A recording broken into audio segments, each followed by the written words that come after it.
embalos do sábado à noite, a gente reúne a família para um bom papo. E quem vai comandar esse agito chega chegando. Lá vem ela. Boa noite, Amanda. Oi, gente, muito boa noite. Sábado por aqui, sejam bem-vindos à nossa sala de estar, ao momento de ficarmos juntos, falarmos sobre temas importantes, sempre com conteúdos muito especiais, trazidos com muito carinho, lógico, sempre para você. Hoje nós vamos falar um pouco de estética, novidades em procedimentos estéticos, cirurgias plásticas, harmonização facial, micropigmentação, enfim, tudo que envolve a estética. Você sabe que a gente vive em um mundo que nos ensina a buscar a perfeição o tempo todo, né? E eu acho que a gente tem que se cuidar mesmo, tem que se preparar, os profissionais estão aí para isso. Mas a gente também a gente tem que aprender a se olhar com mais respeito, com gentileza, sabe, com aquele mesmo carinho que oferecemos a quem a gente ama? É lógico que todo mundo tem alguma coisinha que gostaria de mudar, um traço, uma marca, até uma parte da história. Mas o que faz a diferença é o jeito como a gente escolhe olhar para isso. Que tal começar a enaltecer o que há de bonito em você? A sua força, sua generosidade, sua garra, sua capacidade de recomeçar tantas vezes forem necessárias. Isso tudo também é você e merece ser celebrado. Quando a gente se cuida com afeto, não por cobrança, mas por merecimento, algo dentro da gente muda. A autoestima floresce, o brilho volta para o olhar e a vida fica muito mais gostosa, muito mais leve. Então, se hoje você ainda está se cobrando demais, eu te convido a se abraçar, a se aceitar com tudo o que você é. Você merece esse olhar cheio de amor, acredite nisso. Sejam todos muito bem-vindos. Mundo sintoniza aí na TV Aparecida, que hoje o programa tá bom demais. Ó, muita informação, vamos aprender bastante. Ela é médica dermatologista, unisciência, autoestima e naturalidade em seus atendimentos. Hoje ela vem falar de cuidados com a pele, avanços nos procedimentos estéticos e como valorizar a beleza de cada pessoa do jeitinho que ela é. Doutora Natália Pazin, bem-vinda, doutora Natália, boa noite. Boa noite. Obrigada mais uma vez por estar aqui com a gente, viu? Obrigada, é um prazer sempre te receber. Ele é referência em cirurgia plástica, se destaca por seu olhar técnico, ético e humano. Hoje ele vem compartilhar com a gente quais procedimentos estéticos são mais procurados, com destaque para um queridinho aí das famosas. O Mummy Makeover é uma técnica que transforma a autoestima das mamães logo após a gestação. Bem-vindo, doutor Tariq Nassif. Tudo bem, doutor? Vamos cuidar dessas mamães, né? Obrigada por estar aqui, viu? Minha próxima convidada entende tudo de contorno facial, autoestima. Ela é cirurgiã dentista, especialista em harmonização, referência na famosa lipo de papada. Desenvolveu uma técnica exclusiva que tem feito muito sucesso. Bem-vinda, doutora Beatriz Moura. Tudo bem, doutora? Boa noite. Tudo jóia, boa noite. Obrigada por estar aqui com a gente, viu? Ai, como é gostoso. Eu amo falar desses temas, é bom, né? Ó, ela usa a beleza como ponte para o empoderamento. É especialista em micropigmentação estética e paramédica também. Referência em técnicas para sobrancelhas, lábios, ela transforma não só rostos, mas também histórias. Seja muito bem-vinda, Mariane Oliveira. Tudo bem, Mariane? Obrigada por estar aqui com a gente, viu?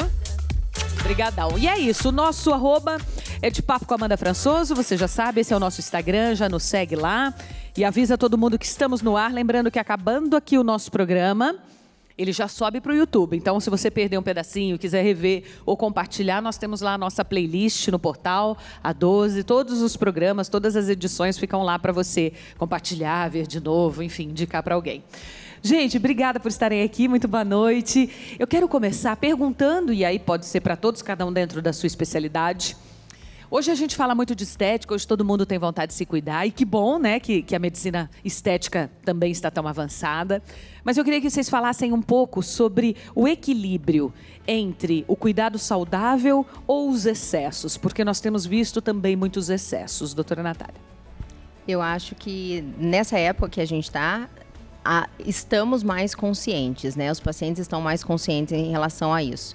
A época do exagero, acho que ela deu uma diminuída e tem buscado cada vez mais a naturalidade. Naturalidade não quer dizer não realizar procedimento. E sim, às vezes, realizar muitos procedimentos, mas ainda mantendo o equilíbrio, característica natural do paciente. Envelhecer, todo mundo envelhece, mas dá para a gente envelhecer melhor e mesmo assim mantendo os nossos traços. Ô, doutor, como é que é o alinhamento, o ajuste, quando a paciente chega e fala, ai, eu quero colocar uma prótese de, sei lá, 400, 500 ml, eu quero uma prótese grande, eu vejo a fulana de tal no cinema, acho lindo. E você trazer a coerência, mas olha, para a sua altura, para o seu biotipo, que tal se a gente colocar uma menor? Tem essa negociação? Tem, sem dúvida nenhuma. Isso é muito comum, né? Os pacientes chegam no consultório querendo colocar um implante muito grande, com referências um pouco exageradas, né? E elas não levam em consideração a individualidade de cada uma, que é altura, estatura, peso, largura do tórax. Então, a gente sempre consulta, explica tudo isso para ela, pesa, faz uma bioimpedância, mede o tamanho da base de tórax. E hoje em dia, a gente passou um pouquinho dessa fase de implantes tão grandes. Hoje em dia, a tendência é reduzir o volume dessas mamas, inclusive até explante mamário, que é retirada da prótese mamária, nos últimos 5 anos teve um aumento de 30%. Então, a gente está indo um pouquinho na contramão do que vinha acontecendo, né? E a pressão da indústria, hoje em dia, das mídias sociais, faz com que as pacientes tenham um sonho que muitas vezes não é o que cabe para ela, né? A gente sempre tem que ver o que vai deixar ela mais bonita. Ô, doutora Beatriz, você que fala muito e fala muito da harmonização facial, eu imagino que também as pessoas têm muita vontade, fechar um pouquinho o nariz, deixar a pontinha mais para cima, pôr um pouquinho mais de bochecha, tirar tal coisa, aumentar a boca. E aí, principalmente na harmonização facial, para encontrar esse equilíbrio? Então, Amanda, hoje o pessoal está mais consciente mesmo. Eles estão querendo retirar os excessos, tanto o excesso da papada ali, da gordura, dos preenchedores. Em geral, as pessoas elas estão mais conscientes, sabe? Tudo que é para harmonizar, para equilibrar o paciente, deixar ele mais bonito, é ok. Exagero que não dá, né? Sem dúvida. Ô, Mariane, na micro também tem isso? Sim, a gente está numa era agora de andar na contramão da antiga tatuagem definitiva, né, que é maquiagem definitiva. Então, a gente tem muitos casos que a gente faz a remoção, a retirada da antiga micropigmentação para justamente começar um procedimento novo, mais leve, mais natural, né? A gente teve uma fase de todo mundo ter muito medo da micropigmentação por conta dos resultados antigos, que era muito pesado e acontecia muita alteração de cor, que a gente vê essas sobrancelhas mais azuladas, acinzentada, né? Então, hoje, estudando mais sobre o comportamento do pigmento na pele, a gente consegue trazer resultados mais naturais e dentro da harmonia do rosto, né? Como a doutora acabou de citar, a gente preza muito por essa naturalidade. Então, assim, o que eu tento deixar de consciência para minhas pacientes, falo, olha, a gente quer um resultado que as pessoas olham, veja bonito, mas não identifique de cara. Se estiver identificando de cara, tipo, você olha e fala sobrancelha, é que realmente está fora. Então, a naturalidade é o que a gente preza hoje, o que a gente prega dentro da micropigmentação. De repente, ela menos pintada, como era antigamente, bem pintada e mais no fio a fio, mais né? dentro do natural, né? Cada um tem sua beleza natural, então a gente tenta não fazer muitas mudanças, grandes mudanças, e sim trabalhar no que ela já tem, deixando mais bonito. Ô, doutor, o que é esse procedimento que é o Mummy Makeover, que a gente, né, falou no início, que é uma técnica que diz que agora está muito em alta para as famosas? É uma cirurgia que tem se falado muito, né? A cirurgia de restauração das mamães. Então, a partir do momento que você decidiu que não vai ter mais filho, você está apto a fazer essa cirurgia, né? Que ela Quanto tempo depois de ter tido útil? O ideal é esperar pelo menos 1 ano, porque aí dá tempo de voltar a musculatura para o lugar dela, toda a alteração hormonal voltar ao normal também. E aí, geralmente, consiste na mamoplastia, né? Que pode ser com inclusão de prótese ou sem, na abdominoplastia e na lipoaspiração, que pode ser também uma lipoescultura com enxerto de gordura no glúteo, que dá um ótimo resultado. E já nessa cirurgia também, quando já faz a abdominoplastia, na grande maioria as pacientes evoluem com uma diástase do reto abdominal, que é o afastamento da musculatura. Então, nesses casos, a gente já faz uma aplicatura junto, associado se tiver qualquer problema. Recentemente, a Vitube fez essa cirurgia, ela tinha inclusive uma hérnia umbilical, que essa hérnia tende a surgir pós-gestação também. Então, num único tempo cirúrgico, a gente consegue fazer esses 3 procedimentos cirúrgicos. Então, para as mamães, ela otimizam depois o pós-operatório. Hoje em dia é tudo muito corrido, cada vez mais as pacientes têm menos tempo. Então, elas aproveitam já para fazer essa restauração corporal. Então, voltando de novo com a autoestima, as pacientes, essas mães que gestaram, elas acabam deixando um pouquinho de lado a vaidade dela por um período, por uma boa causa, obviamente, mas depois elas começam a se olhar um pouquinho mais no espelho, dão um pouquinho mais de atenção para elas e fazem esses procedimentos que a gente considera uma cirurgia tripla. E tem uma linha de médicos, não sei se isso mudou, que não aconselha fazer muitas cirurgias de uma vez, sei lá, porque tem algum tipo de risco. Quem pode e quem não pode? Isso é um ótimo posicionamento. O que a gente vê hoje em dia aqui? As cirurgias, a gente evita passar num período de 6, 7 horas de cirurgia, porque quanto maior o tempo cirúrgico, maiores são os riscos de complicações, tanto intraoperatórios como pós-operatórios, né? Então, tem mais chance de trombose, de atelectasia, lipoaspiração muito grande, acaba dando anemia, então a paciente acaba saindo com muita fraqueza.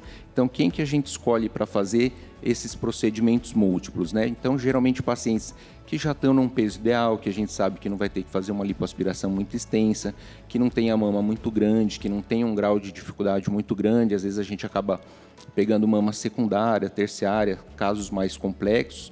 Então, isso tudo é importantíssimo, não é toda paciente, obviamente, tem pacientes lá que chegam querendo fazer tudo, mas para a própria segurança da paciente, a gente prefere fragmentar essas cirurgias. Faz o que incomoda mais primeiro, se é a abdominoplastia ou se é a mama, e depois, num segundo tempo cirúrgico, a gente orienta no mínimo num período de 6 meses, fazer o próximo procedimento. Até porque, né, os cuidados, por exemplo, se ela está com um bebezinho de 1 aninho, 2 aninhos, é um pouco mais complexo também, né? Tem que... Isso, é importante, ela não pode estar amamentando, obviamente, então ela tem que parar de amamentar, porque quando a gente faz a mamoplastia não pode estar secretando leite, né? Então isso tudo leva em consideração. A gente explica que não vai poder segurar a criança no colo, fazer força no braço. Por quanto tempo? Pelo menos aí depois da cirurgia, uns 30, 45 dias. Quando é uma abdominoplastia. Quando é uma lipo, é menos tempo? Lipo é mais tranquilo, lipo é rápido. Já com uma semana, a paciente já está super bem. Já pode dirigir, volta às atividades diárias aí. Hoje em dia a gente sempre orienta um retorno precoce às atividades, né? Quanto mais movimentar, a recuperação acaba sendo melhor. Ô, doutora Natália, o que tem de novidade assim, para esse ano, para o ano que vem? O que o mercado está trazendo assim, para as mulheres? De repente, lasers, né? Procedimentos que nos aproximem de uma cirurgia. É claro, eu acho que todo mundo vai deixando a cirurgia um pouquinho para depois, vai tentando outras coisas primeiro no rosto, né? Um laser, uma coisa. O que tem de novidade que você poderia compartilhar? Amanda, antes de falar da novidade, você colocou o procedimento que se aproxima da cirurgia, né? Então, assim, hoje a gente consegue fazer um envelhecimento mais consciente, trabalhar ali nos primeiros sinais de envelhecimento, que é sempre mais fácil, né? A gente consegue manter aquela, eu sempre falo, a pele colada, então o estímulo de colágeno, que a gente começa a perder a partir de 25 anos, mas eu sempre falo isso para a paciente. Quando a paciente chega já com um grau de flacidez, a gente consegue tratar muito essa flacidez, mas a gente não consegue chegar no resultado cirúrgico. O resultado cirúrgico, de fato, de lift cirúrgico, que tira aquela sobra toda de pele, né? Que geralmente é onde todo mundo pede, né? Doutor, eu quero isso aqui, aquela puxadinha.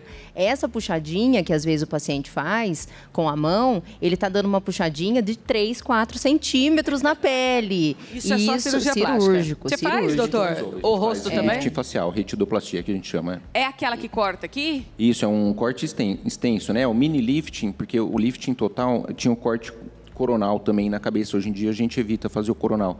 Então o mini lifting ele vem na região aqui pré-auricular, vem aqui até a região posterior da orelha e a cicatriz acaba terminando aqui na raiz do cabelo. Aí dá então, aquela puxada. É isso, faz um descolamento de toda a parte da região da bochecha, do pescoço. Muitas vezes se faz uma incisão aqui embaixo no queixo também para tratar a flacidez dessa musculatura, que é a aplicatura do platisma, para poder tracionar toda a estrutura do terço médio inferior de face e reposicionando para o lugar correto. Não tem nada menos invasivo para se fazer? Ou, tipo assim, quando essa paciente... Porque, de repente, se for uma senhora, já que tiver muita flacidez... Mas e se tiver só um pouquinho caído? Mas até com muita flacidez, assim, a gente consegue trabalhar muito no consultório. Hoje, na era dos bioestimuladores, né, que todo mundo, a gente falou do excesso de preenchedor, isso aí já passou. Hoje a gente está na era do bioestimulador. Então, seja bioestimulador em forma de tecnologia ou bioestimulador em forma de injetáveis. O bioestimulador, o que ele é? Ele vai estimular o próprio colágeno. Então, ele vai deixar aquela pele firme, a pele aderida, reposicionamento, sem volumizar. Então, a gente consegue muito tratar a flacidez, tratar sinais de envelhecimento, tratar a qualidade de pele. E, às vezes, eu até falo isso para a paciente que está pensando em fazer uma cirurgia. Por quê? A cirurgia, ela vai puxar. A pele que fica, tá lá. Então, a gente trabalhar a textura dessa pele, até pensando num lift cirúrgico, que eu acredito que tem diminuído cada vez mais o lift cirúrgico por conta dos tratamentos estéticos, né, de tecnologia e tudo mais, a gente consegue manter o paciente com contorno bonito, com a pele aderida, sem os primeiros sinais de envelhecimento. Então, mesmo pensando na cirurgia, a gente consegue sim trabalhar. E quando a gente fala de lasers, né, que você colocou, eu sou fã de lasers. Por quê? De nada adianta essa pele ela estar super reposicionada, sem sinais de envelhecimento, sem derretimento, mas uma textura de pele feia. E é isso que o laser trata muito bem. O laser vai tratar tudo aquilo que a gente está vendo. Então, ele vai tratar mancha, vai tratar poro dilatado, vai tratar cicatriz de acne e manchas diversas. Então, mancha de melasma, mancha de sol, mancha de acne, deixando uma textura de pele bonita. E o contrário também é real. O paciente com uma textura de pele muito bonita, ele até pode ter um sinal ou outro de flacidez, de ruga e de perda de volume, mas embeleza muito mais. Então, eu bato muito na tecla da qualidade de pele, que tem que unir o tratamento na clínica e o tratamento em casa. Aí exige a disciplina do paciente, porque senão a gente não consegue manter a textura dessa pele bonita o ano inteiro. Um ponto muito importante é que a gente realmente vem postergando a cirurgia, né? Que antigamente não tinha tratamento nenhum cosmiátrico, não tinha tecnologia de ultrassom microfocado, não tinha bioestimuladores de colágeno. Então, o que restava para o paciente fazer para melhorar o processo de envelhecimento realmente era a cirurgia.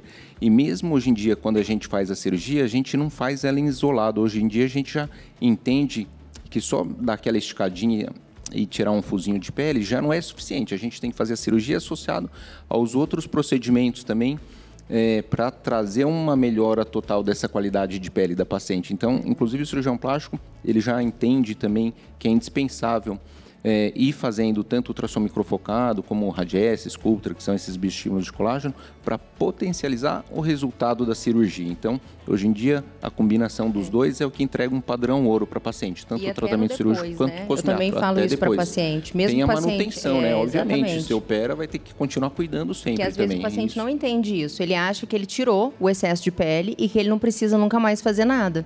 Mas a pele que ficou, ela continua envelhecendo. Ela continua flácida, ela vai se soltar com o decorrer do tempo. Então, a manutenção depois com o tratamento, ela também é importante, até para a manutenção de uma cirurgia plástica. Ô, doutora Beatriz, como que é o procedimento da papada?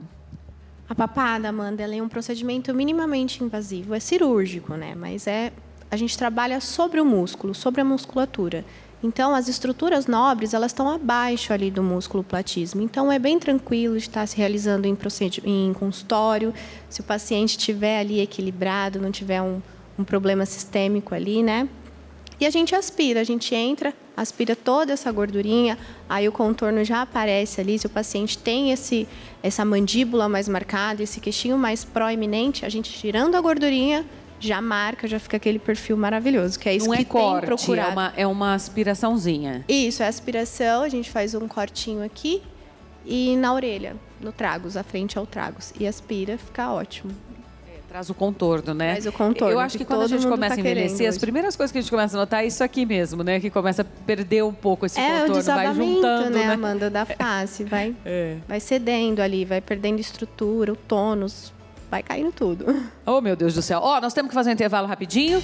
Na volta, nós vamos saber também sobre a micropigmentação estética, paramédica. Enfim, nós vamos conversar bastante. Tem muito assunto legal hoje, então fique com a gente. Voltamos rapidinho. Até já. A micropigmentação, além de ser usada como um procedimento estético, que a gente sabe, né?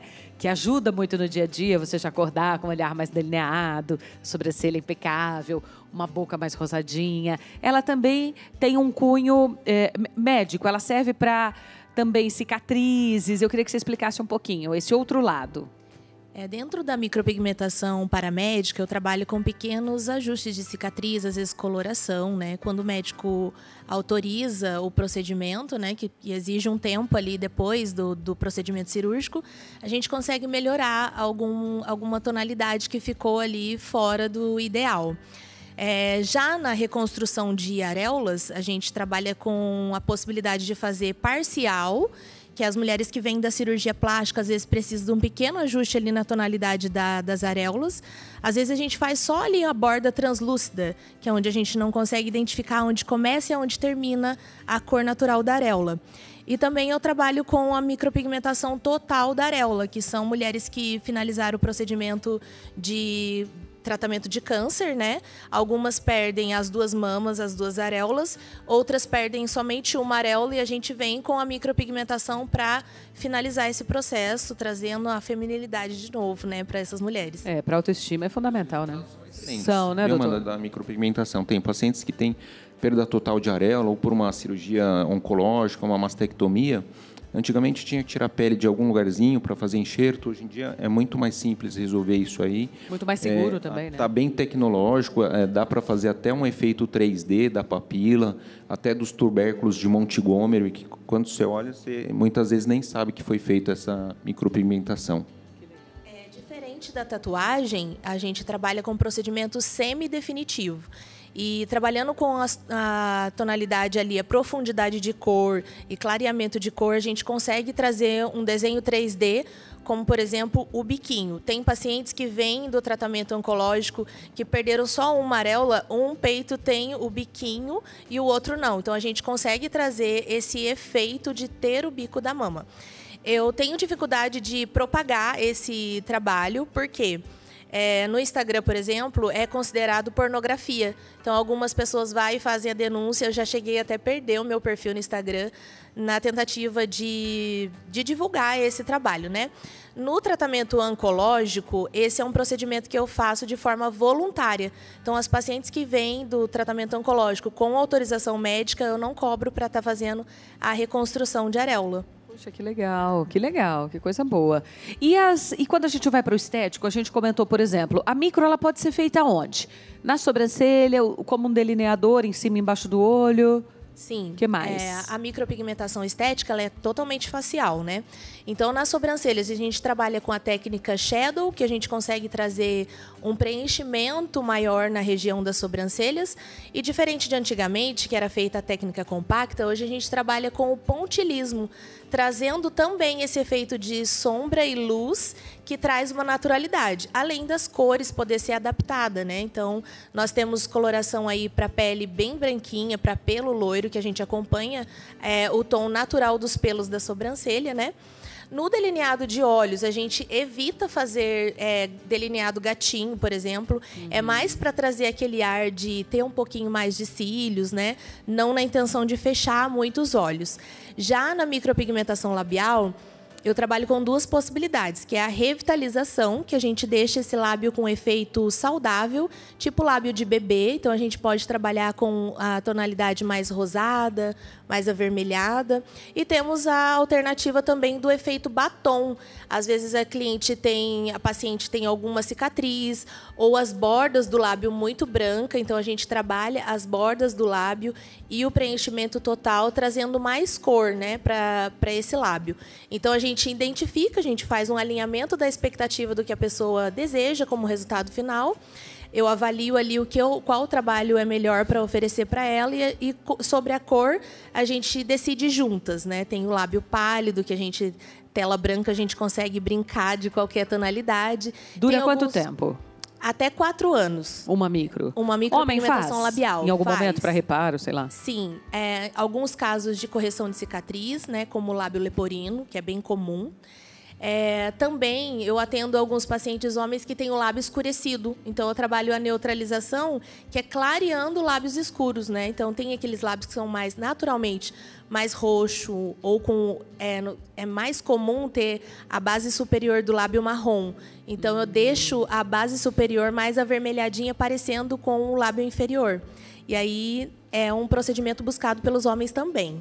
Ô, gente, dá para melhorar tanto, né? Eu vejo as fotos do antes e o depois, né? De famosas, enfim, que toda hora vira e mexe aparece na rede social da gente. Olha, melhora bastante, né? É muita coisa que você pode agregar, né? Esteticamente dizendo, para ficar muito melhor, a começar de cabelo, pele, enfim, corpo. Doutora Beatriz, os cuidados necessários antes de fazer uma harmonização facial? Gente, assim, procurar um profissional capacitado que vai conseguir ali cuidar da sua queixa, montar um plano com você. sempre deixar esse paciente, esse profissional, falar assim, eu tenho uma alergia, eu tenho uma doença já pré-estabelecida ali, sempre estar avisando o profissional e o pós desse paciente. Não ficar manejando a área, passando a mão, não se expor ao sol por muito tempo. O gelo, às vezes, vai ser seu amigo ali, vai ser necessário você fazer uma aplicaçãozinha de gelo e esperar. A ansiedade é terrível, né, hoje em dia. Então, sempre que você esperar, aguardar o processo ali, com 7 dias o lábio já está bem bonito, a lipo com 15 dias ali, 20 dias já está te entregando um contorno bem bonito, e é isso. Qual que é a diferença entre o preenchimento, o bioestimulador e a toxina botulínica? A toxina é sempre que a gente quiser paralisar um músculo. A gente paralisar a testa ali, os pezinhos de galinha, é o que traz, né, as expressões. Então, se a gente paralisar, a toxina vai ajudar a gente. O preenchedor é sempre quando a gente quiser preencher a área. Volumizar, né? Trazer um lábio bonito. Aumentar um pouquinho o queixo, é isso? Isso, trazer o queixinho um pouquinho para frente, trazer um lábio bonito, empinar um pouquinho o nariz, o preenchedor vai te ajudar. O bioestimulador de colágeno, o próprio nome já diz, né? Para a gente estimular o colágeno perdido ali, quando você puxa a pele, ela está vindo igual um chiclete, já está na hora de entrar com os bioestimuladores. Ô, Natália, quando que dá errado? Quando que pode dar errado? O nariz necrosou, o não sei o que lá aconteceu, sei lá, para a perna, não sei o que lá. Por que dá errado? Amanda, todo procedimento estético tem seu risco, todo. Seja ele um risco mais leve, como um risco mais grave, no caso do preenchedor. Porque a gente fala muito, né, do risco do preenchedor. O preenchedor absorvível, que é um gel de ácido hialurônico, que, para ficar mais clara, ele tem várias espessuras. Então, tem gel de ácido hialurônico mais leve, mais líquido, e tem gel de ácido hialurônico mais grosso, mais firme, mais denso. Quando a gente quer projetar muito, a gente, em algumas determinadas regiões, a gente precisa de um gel de ácido hialurônico mais rígido, para ele não ceder, né? Ao contrário de um lábio, uma pálpebra, por exemplo, que a gente quer um mais molinho, porque a pele é muito fininha, senão esse preenchedor vai ficar evidente. Qual é o risco específico do preenchimento, né? Que é a oclusão arterial, que leva para uma necrose. Por quê?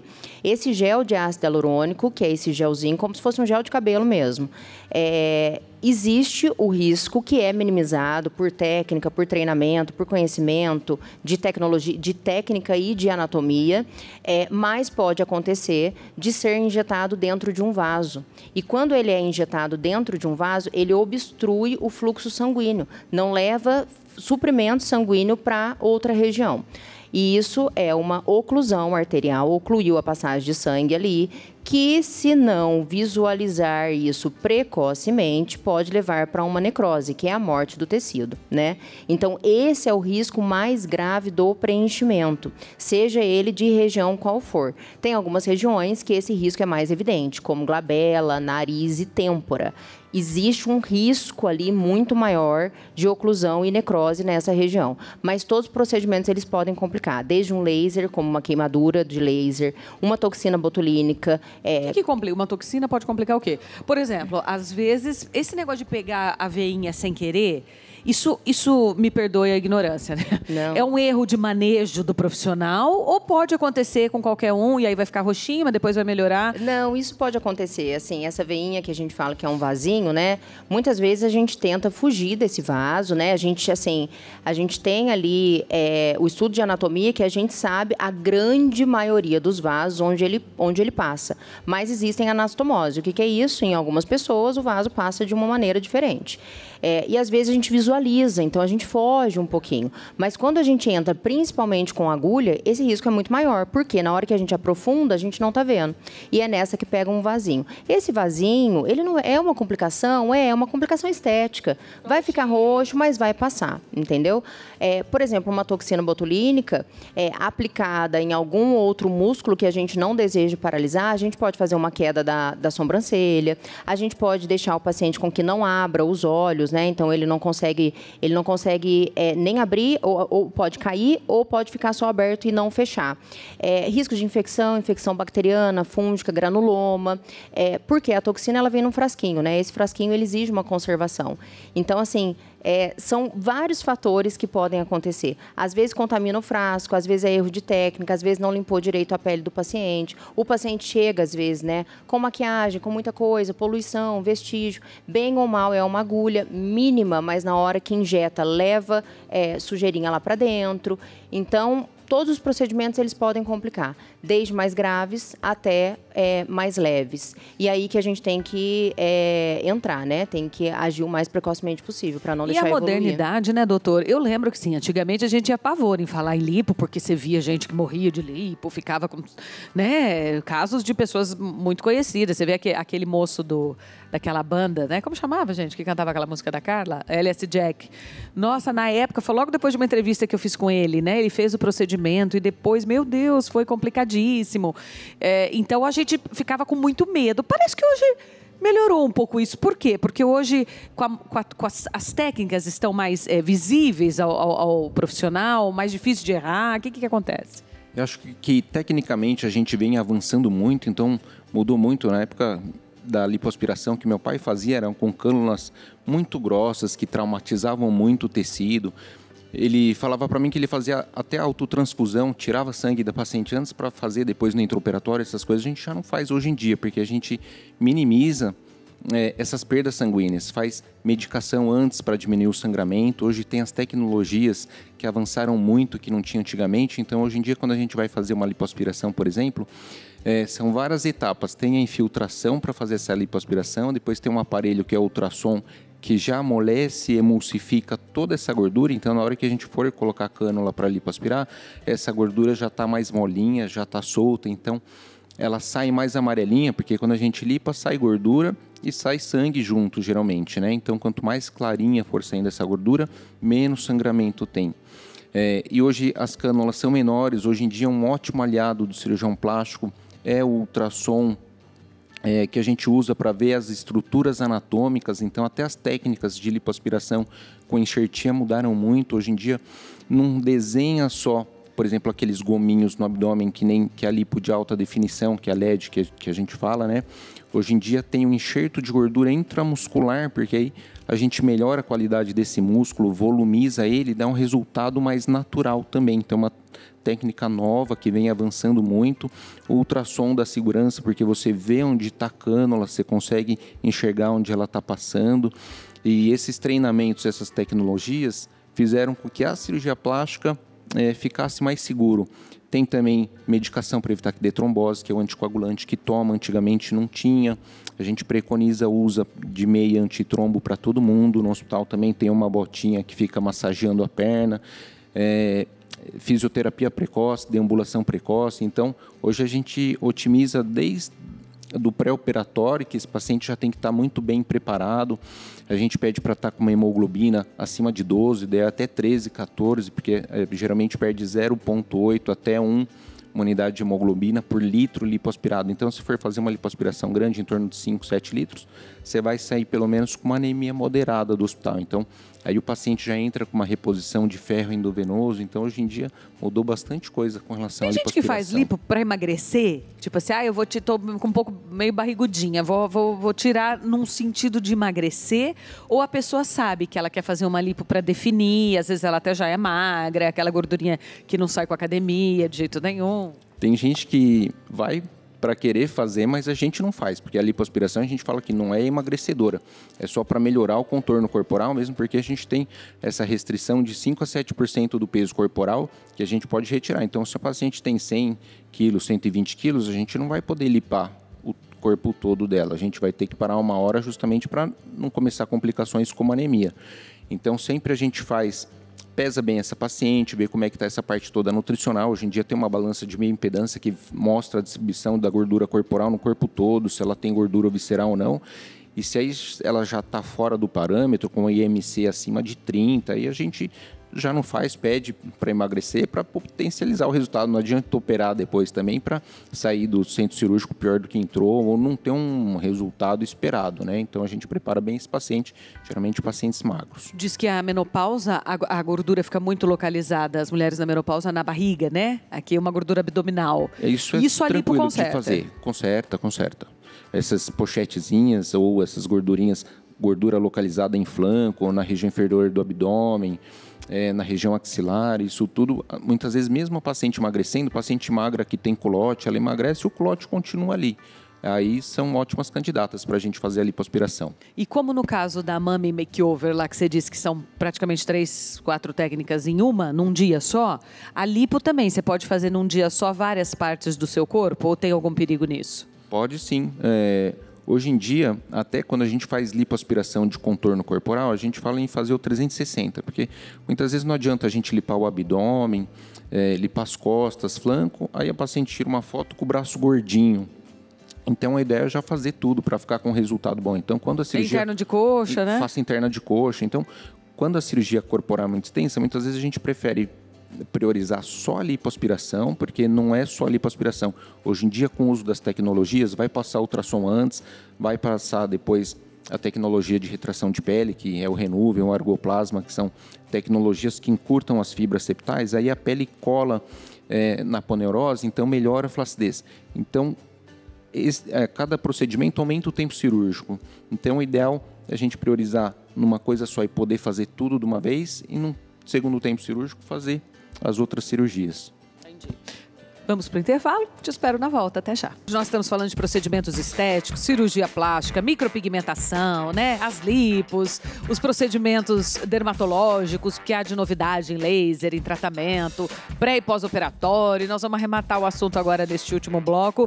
Agora, no intervalo, a gente estava comentando uma coisa interessante. Seja na estética, como na cirurgia, menos ou mais invasiva e tal...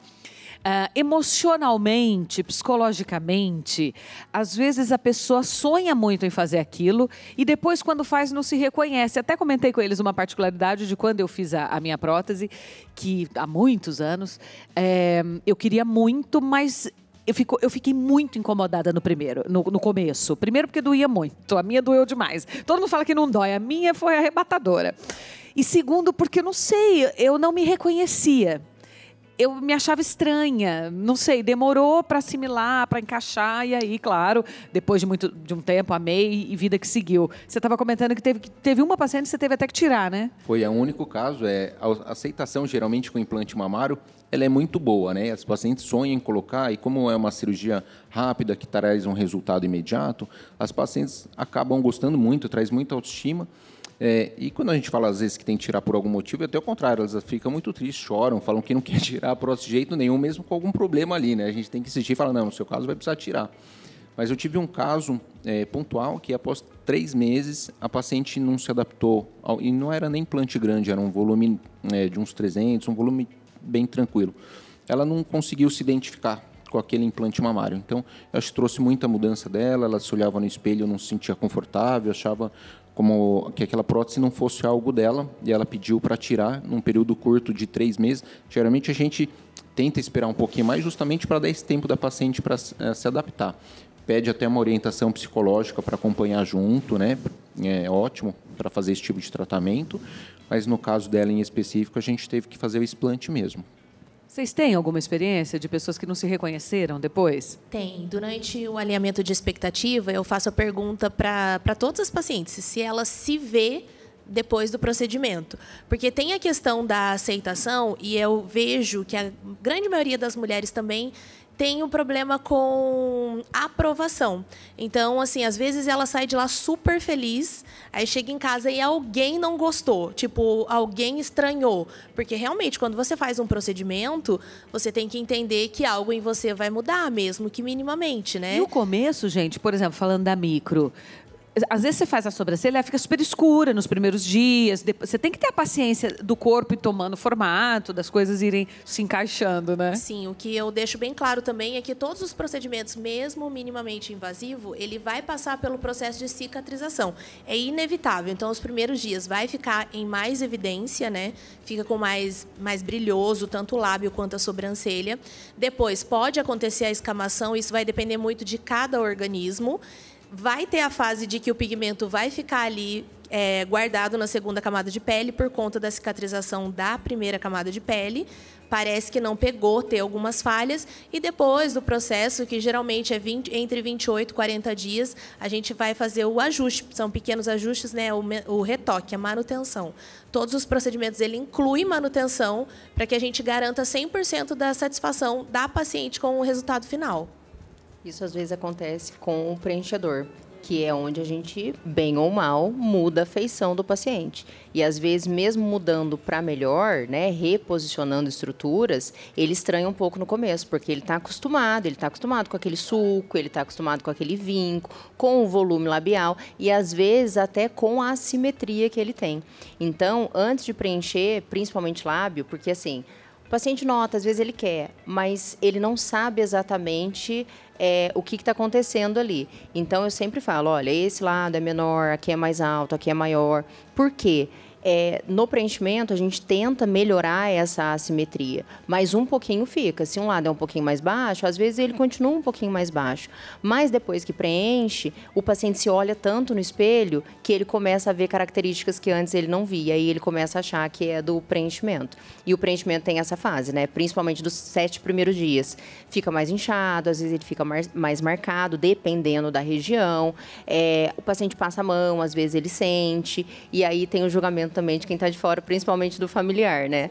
De achar que mudou demais. Exato, não precisa. Ótimo, não precisa, é sempre assim. Exatamente. Mas por isso que é importante alinhar muito e, principalmente, seringa de ácido hialurônico, não realizar tudo de uma vez, para o paciente ainda se reconhecer no espelho. Principalmente quando a gente fala de características marcantes, como nariz e lábio.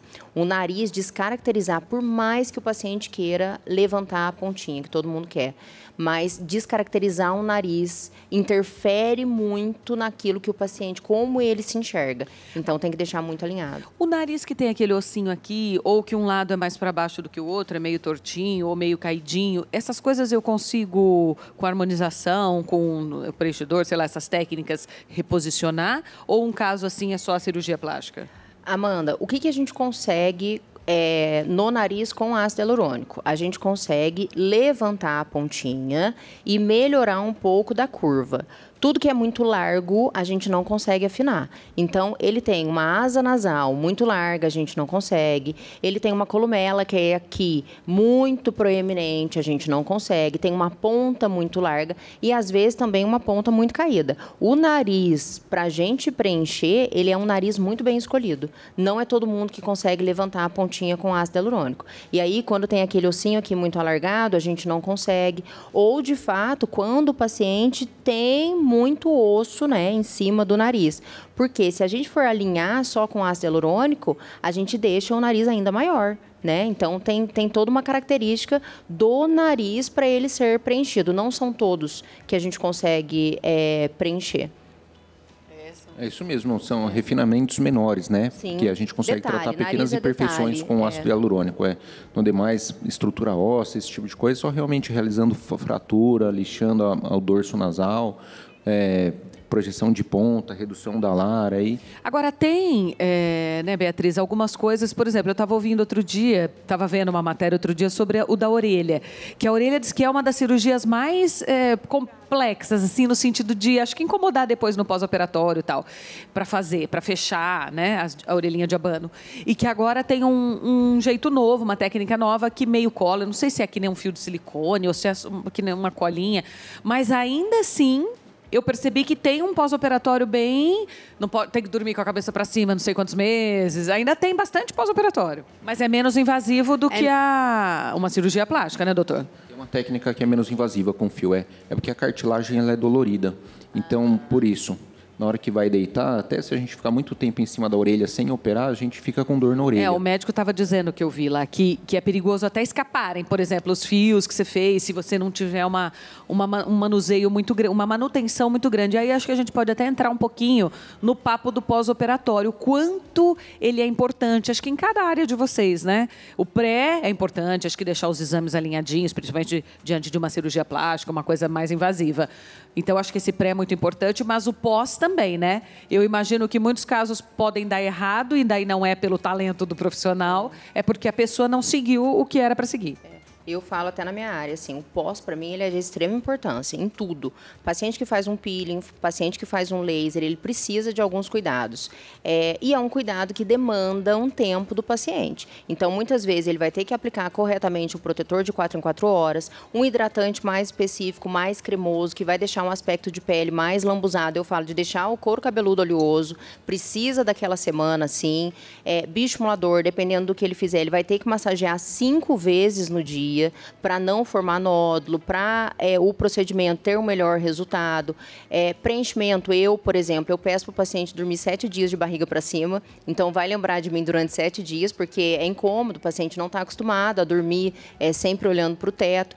São pequenas orientações, mas que fazem a diferença para o procedimento entregar de fato o resultado e para não complicar. Tem os cuidados pré e pós, né? Que a gente consegue evitar muitas intercorrências nesse intervalo, não é só o procedimento. No caso da micropigmentação labial, o mais comum é a herpes labial. Então, assim, no caso dos pacientes que já tiveram o vírus da herpes, eu peço para estar consultando o seu médico para fazer um tratamento pré. Então, existe a possibilidade de tomar a medicação para que o vírus da herpes não apareça no pós-procedimento. A segunda a que acontece muito no pós é a infecção bacteriana, que pode acontecer da contaminação cruzada durante o procedimento e pode acontecer no pós-procedimento. Exemplo, você acabou de fazer a micropigmentação labial, então o seu lábio está suscetível, né? Está receptível. E aí você vai e usa um batom que estava já utilizado ou já vencido, porque é uma coisa que a gente não olha, os vencimentos dos cosméticos, né? E levando ali uma bactéria para aquela região e acontecer uma inflamação bacteriana. Então, a minha orientação pós e pré, né, tá cuidando da área pigmentada ali com os procedimentos indicados, abrindo a embalagem para utilizar no pós. E no pré, se caso tenha alguma doença, por exemplo, dermatite, ou já tenha tido o vírus da herpes, para que consulte o médico, para que o pós seja bem tranquilo e o resultado final seja satisfatório também. E, por exemplo, para a sobrancelha, tem que passar um anestésico antes, né, para doer menos? Sim, eu uso um anestésico tópico. E depois, eu lembro que eu fiz também já há tempos atrás, tem que ficar passando tipo um cicatrizante, sei lá, um negocinho também, uma pomadinha lá, um negócio para ir hidratando, né? Sim e não. Antigamente, a técnica era mais invasiva, né? Então, os profissionais indicavam até um produto que estimulasse a cicatrização ali na região. Hoje, como ela é mais superficial, né? A gente coloca pigmento ali bem na superfície da pele. A indicação é manter a área higienizada, bem lavadinha, né? Para evitar a infecção mesmo. E hidratar, somente. Tá. Só hidratar, não evitar puxar casquinha também. A sobrancelha é muito raro ter intercorrência. O que pode acontecer é um paciente ter a cicatrização mais acentuada do que outros. Alguns pacientes falam, não fez nem casquinha. E outros já falam, coçou, fez casquinha. Mas isso depende muito de cada organismo e não do procedimento em si. Ô, doutor, e o pós-operatório de uma cirurgia plástica ou de uma lipo? O pós-operatório é importantíssimo. A gente fala que metade é a nossa cirurgia lá no hospital, a outra metade é a recuperação dela em casa, os cuidados que ela vai ter, né, que é de extrema importância. Então, a gente sempre orienta ela a usar cinta, o paciente tem que usar cinta por um período aí de 30 a 60 dias. Importantíssimo para a lipoaspiração e para as outras cirurgias também fazer as drenagens linfáticas. Então, as drenagens vão ajudar a tirar o edema, a dor, o inchaço. Hoje em dia tem tapes, que são bandagens que a gente coloca tanto no intraoperatório quanto no pós-operatório, que melhora também essa parte de retorno de linfático, edema, circulatório. O paciente tem que fazer um repouso adequado. A gente vê muito comum, muitas pacientes operam, já vão dirigir ou já vão para a praia, que elas também não falam, a gente acaba vendo até em mídias sociais. Depois vai ver, ela fala, aconteceu tal coisa, eu não fiz nada. E não é verdade, né? A gente sempre fica rastreando o que elas estão fazendo também. Hoje em dia tem mais visibilidade, né? Bebida alcoólica, açaí.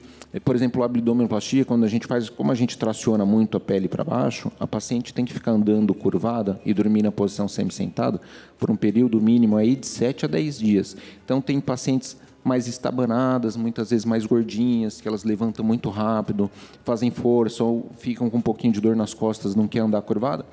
aí acaba abrindo ponto, né? Da deiscência, tem que ressuturar. Então a gente... Ainda é ponto ou colado? A colinha, ela ajuda mais o curativo, né? Tem uma que chama Dermabond, que é uma fitinha que a gente passa e passa a colinha por cima, que é o prínio.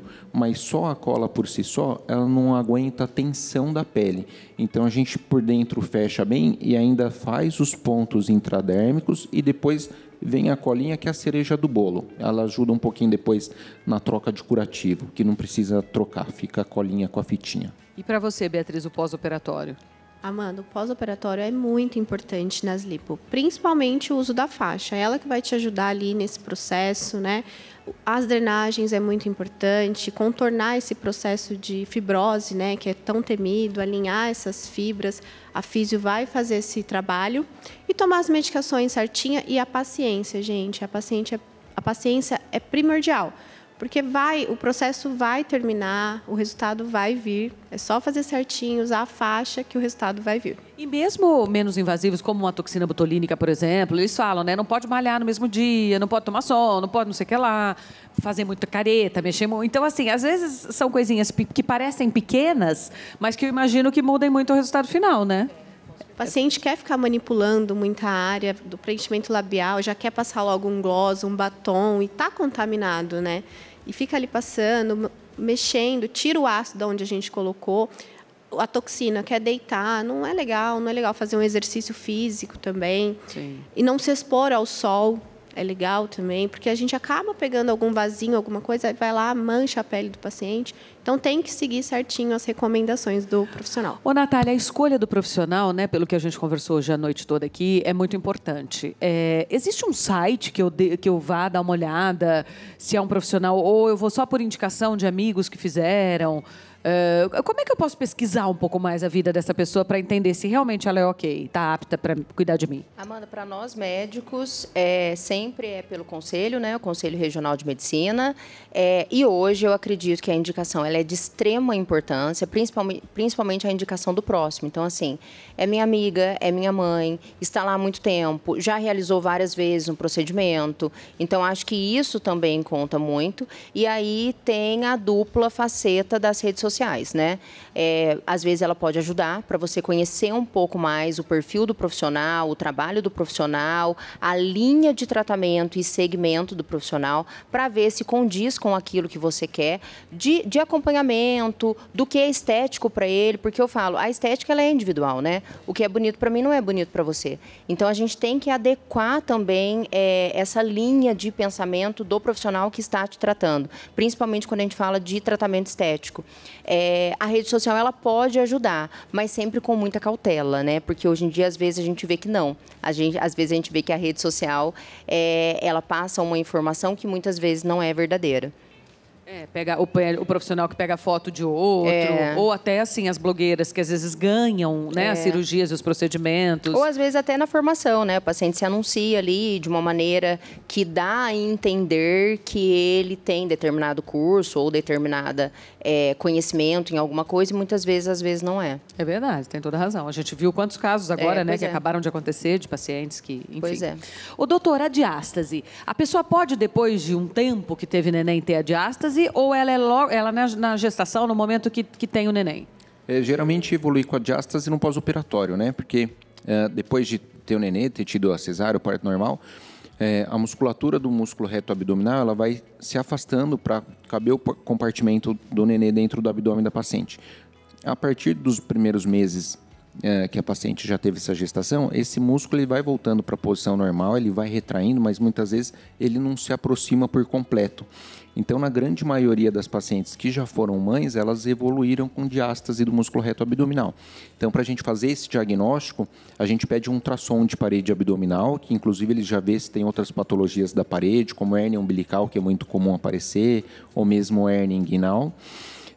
E esse tratamento pode ser cirúrgico associado a uma abdominoplastia. Sempre quando a gente vai fazer uma abdominoplastia, a gente já faz essa amarração desse músculo, que é desde o chifoide até aqui embaixo, para dar mais tônus e firmeza na parede do abdômen. Hoje em dia tem as técnicas minimamente invasivas, que é o MILA, que a gente estava falando, que pode ser feita essa correção da diástase por vídeo, laparoscopia ou até por robótica. Hoje em dia tanto aqui por cima quanto intraabdominal. É possível fazer essa aplicatura também. Então, são técnicas que vêm aparecendo mais novas aí para correção desse músculo. Muito legal. Gente, estamos chegando ao finalzinho do programa. Obrigada a você que passou um pouco da sua noite de sábado aqui conosco. O programa já está no YouTube, então você pode indicar. Foi um programa muito legal. Acho que é importante você rever, indicar para alguém, né? Alguém que o assunto, que o conteúdo possa interessar. E obrigada, que você tenha uma semana incrível. Natália, seja sempre bem-vinda. Obrigada, viu? Prazer estar aqui com vocês. Obrigada, doutor. Muito obrigada. Prazer todo meu revê-la. Beatriz, muito obrigada. Sucesso para vocês. Mari, obrigada. Muito obrigada pela oportunidade. Obrigada a vocês por compartilharem conhecimento, informação com o nosso público. Obrigada, equipe. Boa semana, até sábado que vem. Tchau.